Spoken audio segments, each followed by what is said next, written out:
नमस्कार, आपका बहुत बहुत स्वागत, अभिनंदन। मैं हूं संजय कुमार।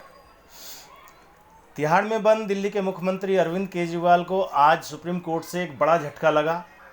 एक नहीं बल्कि दो झटके लगे। पहला झटका तो उन्हें तब लगा जब सुप्रीम कोर्ट ने उनकी अर्जेंट हियरिंग से मना कर दिया। मामले की सुनवाई अप्रैल के लास्ट वीक तक टाल दी गई है।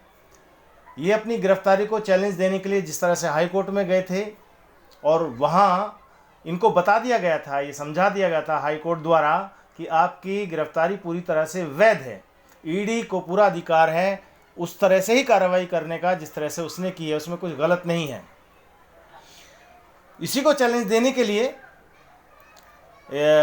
इनके वकील सुप्रीम कोर्ट पहुंचे और कहने लगे कि जनाब थोड़ा अर्जेंट हियरिंग आप कर लीजिए। लेकिन कोर्ट ने देखा कि 29 अप्रैल से पहले का कोई समय नहीं है।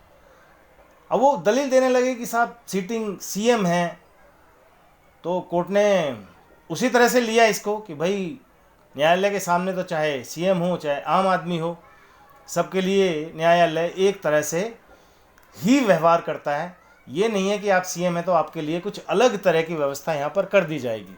क्या है, आम आदमी पार्टी वालों को कहने को आम आदमी रह गए हैं, लेकिन स्पेशल ट्रीटमेंट चाहिए। स्पेशल ट्रीटमेंट, तुरंत हियरिंग कर लीजिए, जैसा हम चाहते हैं वैसी कर लीजिए।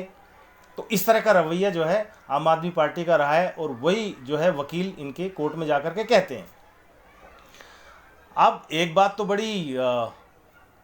बड़ी अजीब सी हुई कोर्ट में कि जब केजरीवाल के वकील जो हैं अभिषेक मनु सिंघवी, उन्होंने कह दिया कि हमारे पास ऐसे एविडेंसेस हैं जिनको जो आप सुनेंगे, अगर कोर्ट सुनेगी तो शॉक रह जाएगी।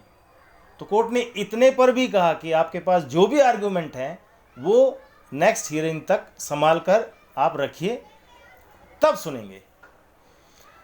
और इधर जो है ईडी को नोटिस कर दिया है हाई कोर्ट ने, क्योंकि उसको भी सुनना है, तो उसको नोटिस करके जवाब देने के लिए कहा है 24 अप्रैल को।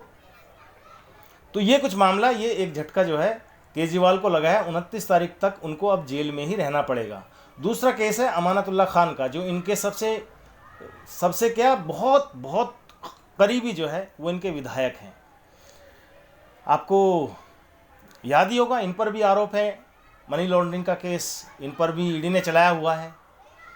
और मज़े की बात है, मतलब अधिकतर लोगों के ऊपर इनके केस हैं, आरोप हैं, और फिर सारी दुनिया पर ये आरोप लगाते फिरते हैं। कोर्ट से बेल मिलती नहीं। संजय सिंह अपवाद हैं, और वो भी कोर्ट ने साफ कर दिया कि ये अपवाद हैं, इनको आधार बना करके कोई बेल मांगने के लिए ना आ जाए। अमानतुल्लाह खान पर क्या आरोप है? वो जब वक्फ बोर्ड के चेयरमैन थे तो उन पर यह आरोप है कि उन्होंने जो भर्ती है उसमें इरेगुलरिटीज़ की फ़ायदा उठाया, ज़मीन पट्टे पर दी, उसका लाभ लिया। तो इस तरह के आरोप उन पर हैं। ईडी उनको भी बार बार सम्मन करके बुला रही है, लेकिन ये भी नहीं गए। जैसा गुरु वैसा चेला। खैर, तो ये पहुँचे कि साहब हमें अग्रिम जमानत दे दीजिए। कोर्ट ने अग्रिम जमानत खारिज कर दी जो इनकी याचिका थी, और खारिज ही नहीं की, ये भी कह दिया कि आपको 18 तारीख को ईडी के सामने पेश होना पड़ेगा।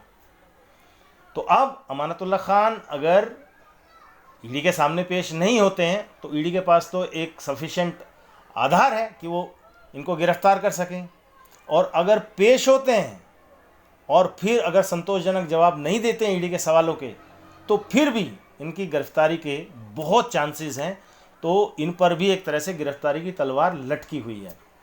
हो सकता है आगे आने वाले दिनों में इनको भी आप लोग तिहाड़ में ही देखें।